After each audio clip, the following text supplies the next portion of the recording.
And there I was down in Southern Florida doing a workshop. I had to meet up with the plant manager about 6 o'clock one morning. And when I got on site, he was already there. And believe it or not, it looked like he had not been sleeping the whole night. And he was just perspiring. And I was saying, hey, what's wrong? What's up? He said, John, I don't know what I'm going to do. I am way over budget and this is just not going well. I took a couple of looks at his data sets and things of that nature. I said, well, you do have a problem. It's not quite that bad, but let's go ahead and talk about it.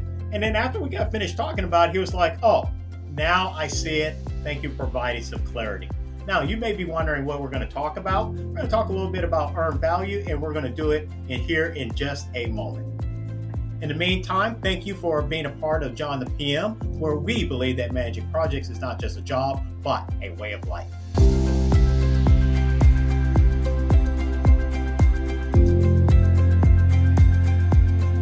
So today I want to talk a little bit about earned value management. Not so much as EVM, per se, but really just tracking your performance level.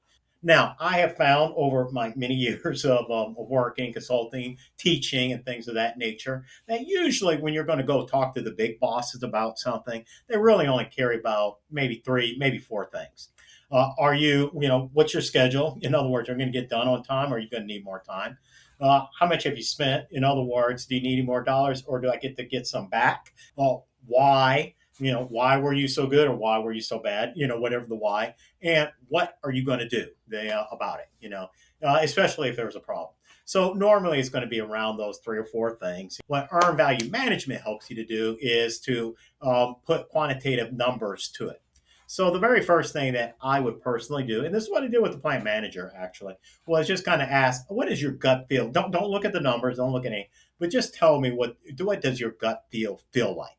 And he kind of articulated and said, yeah. And I mean, honestly, he talked for a little bit there. So I had to kind of borderline it. So on the big whiteboard, because I love whiteboards, I'll just kind of script out, hey, this is your major, this is how you feel, how you think the work is going.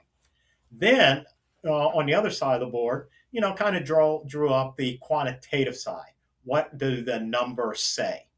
Now, here's the irony in it. If the number and what you're feeling matches, that is actually good. That means that you have situational awareness.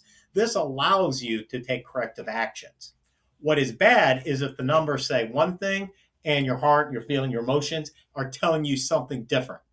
So the numbers can actually look good and you feel bad. That's not good.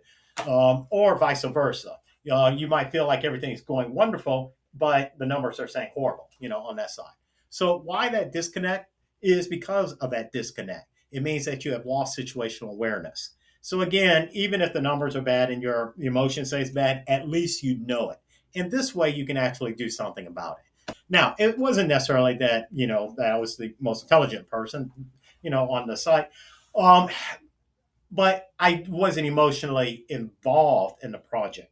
And that's why consultants and trainers can sometimes bring a different viewpoint because they can kind of like step back and kind of like re-examine things, not so much from an emotional perspective or career perspective, but really kind of put a different lens on it to help people, get to the argument that they need to get to, So that's really kind of that value proposition. So back on earned value, there's two parts to it. One is cost, the other one's schedule. Everyone should already know the formulas. Cost variance is going to be earned value minus actual cost. Schedule variance is going to be earned value minus your planned value.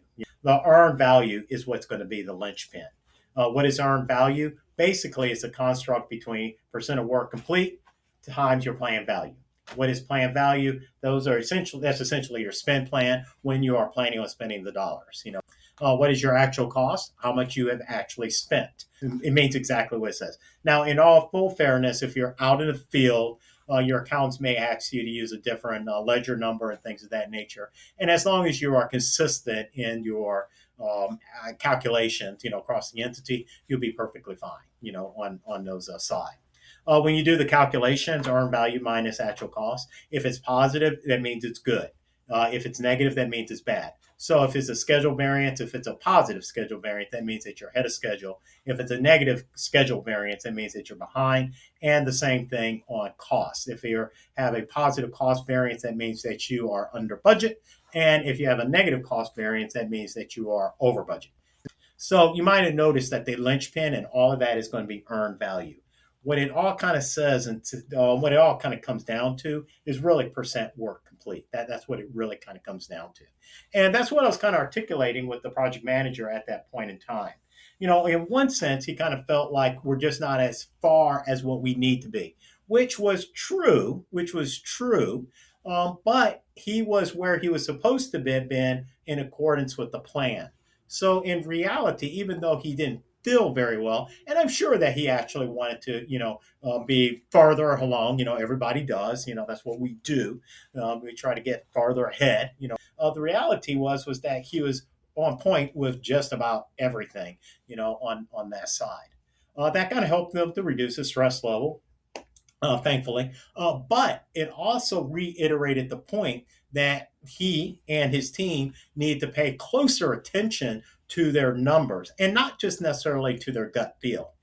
Ironically, what happened that day was that actually that was the topic of the day was measuring performance. And the way that we're going to measure performance was through the earned value management. I had already kind of talked to their financial accounting people and things of that nature and kind of figured out which general ledgers to use, which account ledgers to use, and, things of that nature to kind of make everything kind of sync and tie. Why? Because I kind of wanted to leave them with a format that they could use, plug and play, but I wanted them to understand the theoretical constructs of what was happening. This way, if something were to change, then they would understand what needed to change. So let's wrap this up. And I'm going to wrap this up in a sense of a story. Let's assume that you have 4 quarters, and let's assume quarter 1, quarter 2, quarter 3, quarter 4. Okay, so fiscal year. And let's assume that in Q1, you're supposed to spend $1,000. In Q2, you're supposed to spend $1,000. In Q3, you're supposed to spend $1,000. In Q4, you're supposed to spend $1,000.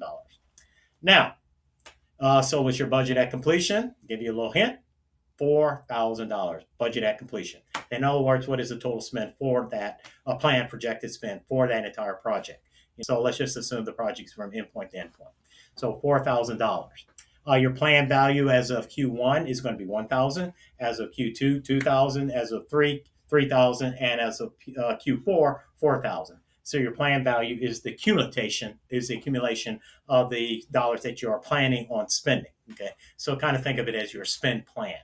Actual cost is actual cost, whatever your general ledger says, how many checks you wrote, credit card charges. So let me ask you a question. You are as of Q2, okay? Q2, your planned value is going to be $2,000. That means that you should have spent no more than $2,000 up to that point in time. You look at your actual cost and it says $2,500. Now, you and I all know that if you go into the big boss's office and say that as of Q2, I spent $2,500 when I was supposed to have only spent $2,000, everybody's going to have a challenging day. Why? Because you are over budget. Factually, that is somewhat true. However, it's a little bit inaccurate. Why? Because it depends on the percent work completed. That's what's going to drive this. Now, let's say that you're at Q2. And let's say that you are 50% finished, like you have finished 50% of the work. Well, yeah, you are going to be going to be over budget. Okay, so that is going to be a problem. Now, if you are 75% finish, then that means that you're actually going to finish a lot sooner, and you are also going to come in under budget. Conversely, if you had only finished 25%, you have got a problem. That's why the percent work complete is so big. It's the biggest linchpin that you really, really have to monitor. And doing that percent work, that has to be agreed upon. The definitions and things of that nature needs to be agreed upon before you begin the project. Guarantee that if you try and do it that way, you'll maintain situational awareness. People will kind of know where everything is at, and life will be good. Or at least if it's not good, you know about it. And if you know about it, you can actually do something about it. Well, hopefully you found that helpful. If you did, hit the like button, hit the subscribe button. In the meantime, may all of your projects be highly successful as we try to be of service back to you.